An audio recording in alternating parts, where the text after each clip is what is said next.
머리에서 발끝까지, 발끝에서 머리까지 아플 때 자석으로 사음침 쓰면 낫습니다. 오늘은 구독자님 두 분의 질문 여러분들과 함께 생각해 봅니다. 한 분은 우리 방송 시청자 게시판에 이러한 질문을 올려주셨어요. 수년 동안 얼굴이 부어 고민됩니다. 붓는 이유를 설명 부탁드립니다. 이 질문자를 모르시는 분들은 대부분 모르시죠? 대부분. 아니 무슨 뜬금없는 질문이 있어 그러실지 모르겠습니다. 그런데 이분이 이러한 질문을 한 이유가 있어요. 또 한 분은 카카오톡으로 멀리 외국에서 질문을 주신 분인데 작년부터 조금 빠르게 걷든지 살짝 달리는 정도의 속도만 해도 가슴이 답답하고 조이는 느낌이 듭니다. 천천히 걸을 때는 괜찮은 것 같은데 그러다가 움직이지 않고 5분 정도 쉬면 괜찮아집니다. 병원에서 검사를 받아보니 심장 어딘가 막힌 것 같다면서 협심증이라 합니다.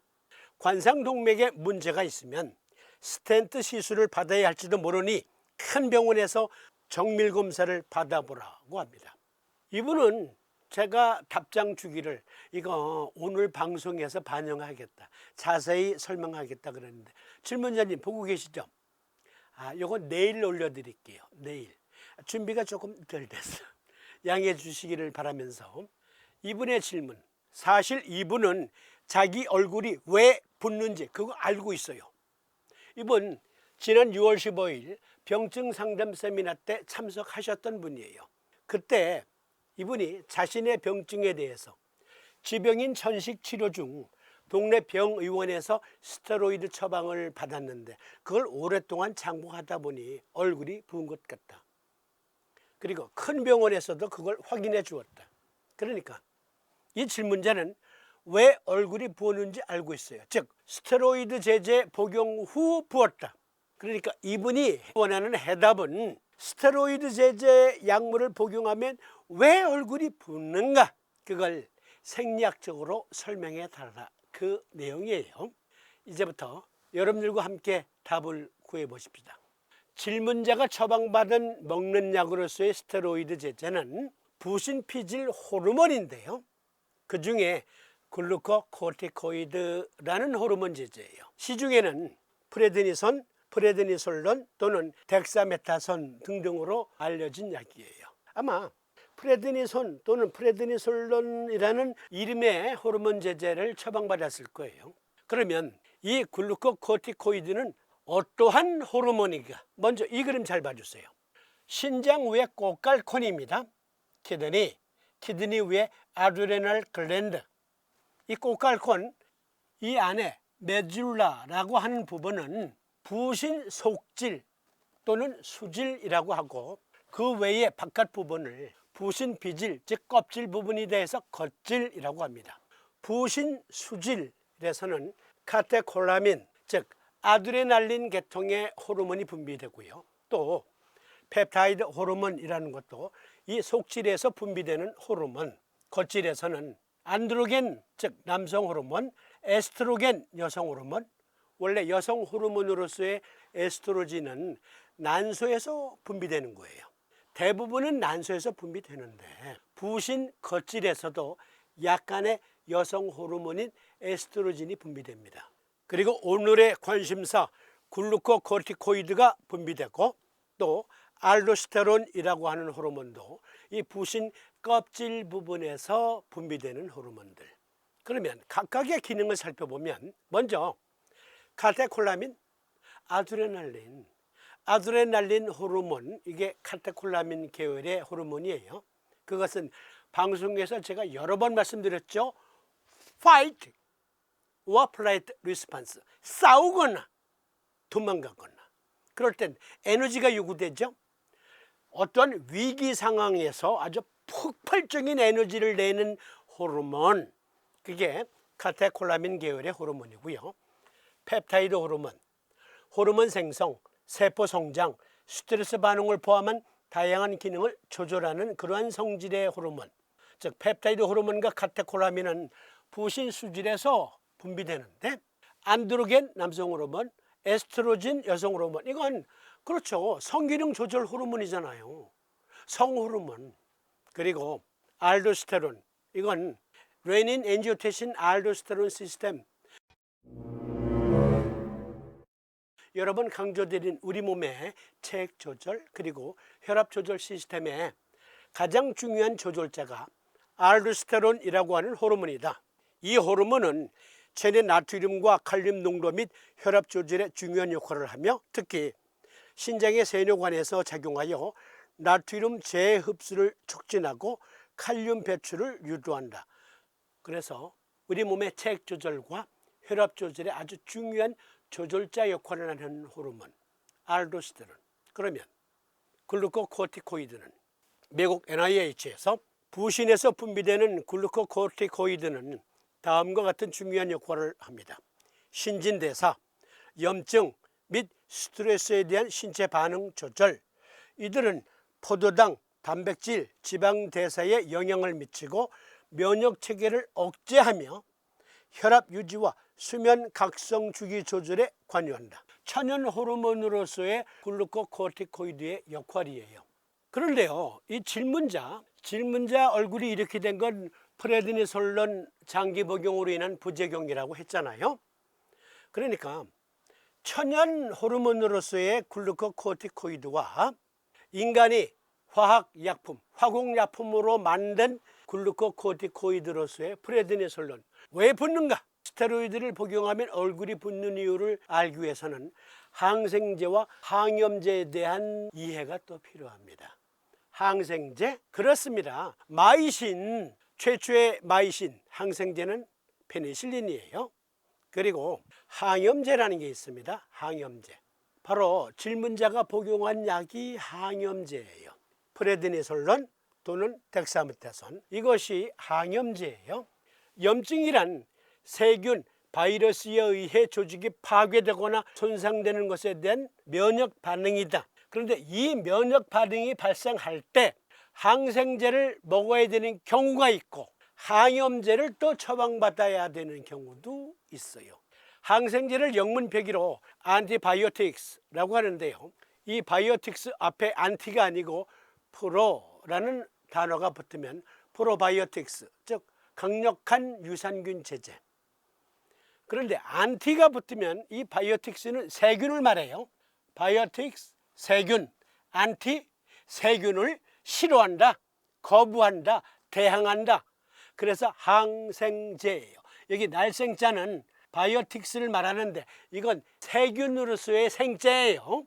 그러니까 항생제는 박테리아를 죽이거나 증식을 막는 역할을 하는 약. 미국 NIH에서 세균 감염의 성공적인 치료는 항생제와 숙주의 면역 방어 체계의 협력의 산물이다. 다시 말씀드리면 세균이 인체에 침투하면 대식세포와 호중구가 가서 싸워요. 먹어치워요. 이 자체가 염증. 그런데 만약에 대식세포와 호중구가 가서 싸울 힘이 약하다. 그러면 속수무책으로 우리 몸이 세균에 의해 당하겠죠. 그때 항생제를 복용하면 면역세포들을 도와준다. 그래서 상호 협력 체계에 있다. 항생제는 약한 면역세포를 돕는 역할도 있습니다. 그러면 항염제는 여기 안티 인플라메토리, 이게 염증이라는 말이에요. 달리 말하면 염증 면역이라는 말과 같아요. 그런데 염증 면역을 안티한다, 싫어한다라는 말이에요. 여러분, 항생제는 세균과 싸우는 약, 항염제는 세균과 싸우는 면역작용을 싫어하는 약, 이게 항염제예요. 항염은 세균과 싸우는 면역세포들에게 싸우지 마 라고 말리는 작용을 하는 게 항염제예요. 그럼 나쁜 약이네? 그렇지는 또 않아요. 무조건 나쁜 약은 아니에요. 그렇게 단정적으로 생각하지 마세요. 정리해드리면 항생제, 세균들과 싸우는 약, 항염제, 세균들과 싸우는 면역세포들을 억제하는 약. 우리 인체 내에 부신에서 생성되는 천연 호르몬으로서의 코르티코이드는 과잉 면역작용을 조절하는 거예요. 면역과 관련해서는 우리 몸에 세균이 요만큼 침투했어요. 그런데 면역세포들을 이만큼 가지고 싸우는 거예요. 그러면 면역세포가 틀림없이 세균을 효과적으로 물리칠 거예요. 그런데 어떻게 돼요? 그 싸우는 전쟁터, 그 조직은 완전히 초토화돼 버리는 거예요. 황폐화돼 버리는 거예요.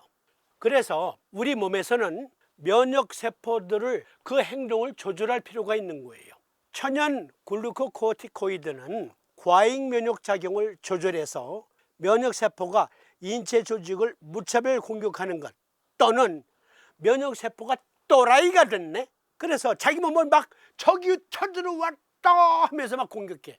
이게 자가 면역 질환. 이런 것을 방지하기 위해서는 면역 세포들의 흥분을 조절할 필요가 있어. 그게 부신에서 원래 천연적으로 분비되는 글루코코티코이드가 하는 역할 중에 아주 중요한 부분. 그런데 그걸 그대로 모방해서 만들었어요. 프레드니손, 프레드니솔론, 덱사메타손 등등. 그런데 이것은요, 면역을 억제하는 기능이 너무 강한 거야. 부신에서 분비되는 코티코스테로이드는 필요한 곳에 선택적으로 작용하지만 인공 호르몬으로서의 코티코이드 계열의 스테로이드 호르몬 제제는 전신에 작용을 해요. 지금 그 약이 필요한 곳은 이 부분이야. 그렇지만 먹는 약, 주사약이 어디 여기만 간답니까? 전신에 다 적용해서 불필요한 곳에도 엉뚱한 부작용을 양산하게 된다. 미국 NIH에서 상당한 효능에도 불구하고 많은 부작용 때문에 코르티코스테로이드의 유용성이 제한됩니다. 코르티코스테로이드의 부작용은 평균 복용량과 누적 지속 기간 모두와 관련이 있습니다. 부작용은 고용량과 만성 사용에서 더 흔하지만 이러한 경우에만 국한되지는 않습니다. 부작용은 60일 이상 복용하는 환자의 최대 90%에서 나타납니다. 코르티코스테로이드의 가장 흔한 부작용에는 골다공증과 골절, 시상하부, 뇌하수체, 부신축 억제, 쿠싱 증후군 특징, 당뇨병과 고혈당, 근병증, 녹내장 및 백내장, 정신장애, 면역 억제, 심혈관 질환, 위장관 및 피부과 부작용이 있습니다. 특히 쿠싱 증후군은 모든 투여 경로를 통해, 즉 코에 뿌리는 약이든지 바르는 약이든지 먹는 약이든지 주사로 프레드니솔론을 처방했든지 간에 프레드니솔론을 복용하는 환자에서 발생할 수 있다. 쿠싱 증후군은 코르티졸 과다 분비로 인해 나타나는 체중 증가 및 지방량 재분포 괄호 열고 등경부 지방증 일명 버팔로 혹, 얼굴 지방 증가 일명 달 얼굴 즉 몸통 비만 등을 의미합니다. 이러한 특징은 코르티코스테로이드 치료 시작 후 첫 2개월 이내에 발생할 수 있습니다. 체중 증가는 스테로이드의 가장 두려운 부작용으로 스테로이드를 복용하는 거의 모든 환자에게 어느 정도 나타납니다. 프레드니손은 체중 증가를 유발할 뿐만 아니라 체지방을 얼굴, 목덜미, 복부와 같이 바람직하지 않은 부위로 재분비합니다. 인용 사진은 목덜미로의 체지방 재분비의 예를 보여줍니다. 이 부위에 지방이 축적되는 것을 버팔로 혹이라고 부르기도 합니다. 프레드니손이 림프계에 미치는 영향, 림프구 감소증. 프레드니손은 순환 림프구, 특히 T림프구의 수를 감소시키는 림프구 감소증을 유발할 수 있습니다. 억제된 면역 반응. 프레드니손은 림프구 기능에 영향을 미치고 특정 면역 매개체 생성을 감소시킴으로써 전반적인 면역 반응을 억제하여 개인을 감염에 더 취약하게 만들 수 있습니다. 림프절 부종. 코르티코스테로이드는 재축적을 통해 림프절 부종과 전신 부종, 부분 부종을 또 유발할 수 있어요. 코르티코스테로이드의 부작용, 부신 비질 호르몬은 림프계에 다음과 같은 영향을 미칠 수 있습니다.